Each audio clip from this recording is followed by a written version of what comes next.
بسم اللہ الرحمن الرحیم۔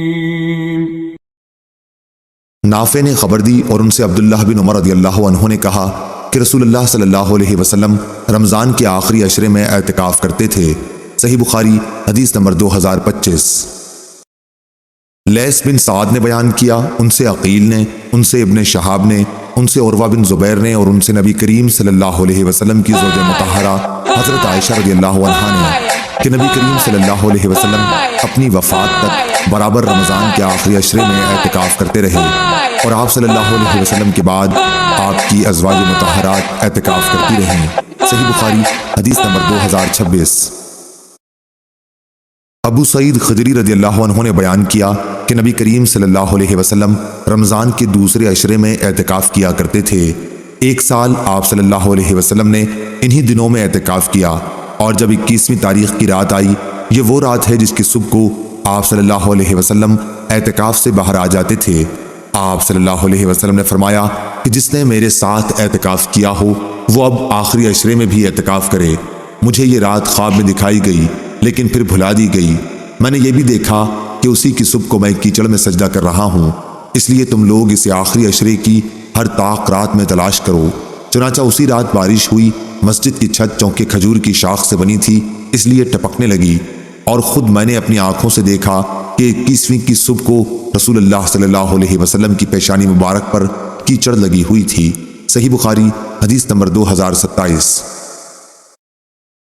ہشام بن عروہ نے بیان کیا، کہا کہ مجھے میرے باپ نے خبر دی اور ان سے عائشہ رضی اللہ عنہا نے بیان کیا کہ نبی کریم صلی اللہ علیہ وسلم مسجد میں معتکف ہوتے اور سر مبارک میری طرف جھکا دیتے، پھر میں اس میں کنگھا کر دیتی، حالانکہ میں اس وقت حیض سے ہوا کرتی تھی۔ صحیح بخاری حدیث نمبر 2028۔ لیث بن سعد نے بیان کیا، ان سے ابن شہاب نے، ان سے عروہ اور عمرہ بنت عبد الرحمن نے کہ نبی کریم صلی اللہ علیہ وسلم کی زوجہ مطہرہ عائشہ رضی اللہ عنہا نے بیان کیا، حضرت صلی اللہ علیہ وسلم مسجد سے اعتکاف کی حالت میں سر مبارک میری طرف حجرے کے اندر کر دیتے اور میں اس میں کنگھا کر دیتی۔ حضور صلی اللہ علیہ وسلم جب معتکف ہوتے تو بلا حاجت گھر میں تشریف نہیں لاتے تھے۔ صحیح بخاری حدیث نمبر 2029۔ منصور نے بیان کیا، ان سے ابراہیم نخعی نے، ان سے اسود نے اور ان سے عائشہ رضی اللہ عنہا نے بیان کیا کہ میں حائضہ ہوتی پھر بھی رسول اللہ صلی اللہ علیہ وسلم مجھے اپنے بدن سے لگا لیتے۔ صحیح بخاری حدیث نمبر 2030۔ اور آپ صلی اللہ علیہ وسلم معتکف ہوتے اور میں حائضہ ہوتی، اس کے باوجود آپ سر مبارک مسجد سے باہر کر دیتے اور میں اسے دھوتی تھی۔ صحیح بخاری حدیث نمبر 2031۔ نافع نے خبر دی اور انہیں ابن عمر رضی اللہ عنہ نے کہ عمر رضی اللہ عنہ نے نبی کریم صلی اللہ علیہ وسلم سے عرض کیا، میں نے جاہلیت میں یہ نظر مانی تھی کہ مسجد حرام میں ایک رات کا اعتکاف کروں گا۔ آپ صلی اللہ علیہ وسلم نے فرمایا کہ اپنی نظر پوری کر۔ صحیح بخاری حدیث نمبر 2032۔ حماد بن زید نے بیان کیا، ان سے یحییٰ قطان نے، ان سے عمرہ نے اور ان سے عائشہ رضی اللہ عنہا نے بیان کیا کہ نبی کریم صلی اللہ علیہ وسلم رمضان کے آخری عشرے میں اعتکاف کیا کرتے تھے۔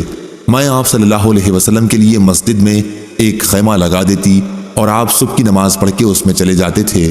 پھر حفصہ رضی اللہ عنہا نے بھی عائشہ رضی اللہ عنہا سے خیمہ کھڑا کرنے کی اپنے اعتکاف کے لیے اجازت چاہی۔ عائشہ رضی اللہ عنہا نے اجازت دے دی اور انہوں نے ایک خیمہ کھڑا کر لیا۔ جب زینت بنت حجش رضی اللہ عنہا نے دیکھا تو انہوں نے بھی اپنے لیے ایک خیمہ کھڑا کر لیا۔ صبح ہوئی تو رسول اللہ صلی اللہ علیہ وسلم نے کئی خیمے دیکھے تو فرمایا، یہ کیا ہے؟ آپ صلی اللہ علیہ وسلم کو ان کی حقیقت کی خبر دی گئی۔ آپ صلی اللہ علیہ وسلم نے فرمایا، کیا تم سمجھتے ہو یہ خیمے ثواب کی نیت سے کھڑے کیے گئے ہیں؟ بس آپ نے اس مہینے رمضان کا اعتکاف چھوڑ دیا اور شوال کے عشرے کا اعتکاف کیا۔ صحیح بخاری حدیث نمبر 2033۔ امام مالک نے خبر دی، انہیں یحییٰ بن سعید نے، انہیں عمرہ بنت عبد الرحمن نے اور انہیں ام المومنین حضرت عائشہ صدیقہ رضی اللہ عنہا نے کہ نبی کریم صلی اللہ علیہ وسلم نے اعتکاف کا ارادہ کیا۔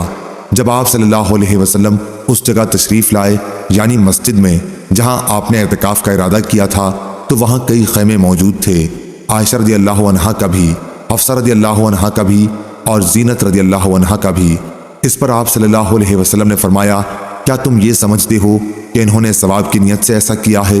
پھر آپ صلی اللہ علیہ وسلم واپس تشریف لے گئے اور اعتکاف نہیں کیا بلکہ شوال کے عشرے میں اعتکاف کیا۔ صحیح بخاری حدیث نمبر 2034۔ ظاہری نے بیان کیا کہ مجھے امام زین العابدین علی بن حسین نے خبر دی اور انہیں نبی کریم صلی اللہ علیہ وسلم کی پاک بیوی حضرت صفیہ رضی اللہ عنہا نے خبر دی کہ وہ رمضان کے آخری عشرے میں جب رسول کریم صلی اللہ علیہ وسلم اعتکاف میں بیٹھے ہوئے تھے، آپ صلی اللہ علیہ وسلم سے ملنے مسجد میں آئیں، تھوڑی دیر تک باتیں کی، پھر واپس ہونے کے لیے کھڑی ہوئیں۔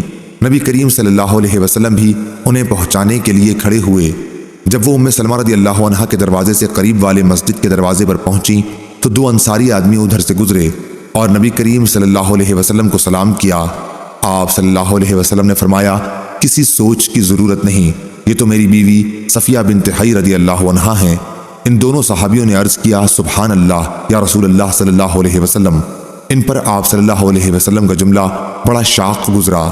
آپ نے فرمایا کہ شیطان خون کی طرح انسان کے بدن میں دوڑتا رہتا ہے، مجھے خطرہ ہوا کہ کہیں تمہارے دلوں میں وہ کوئی بدگمانی نہ ڈال دے۔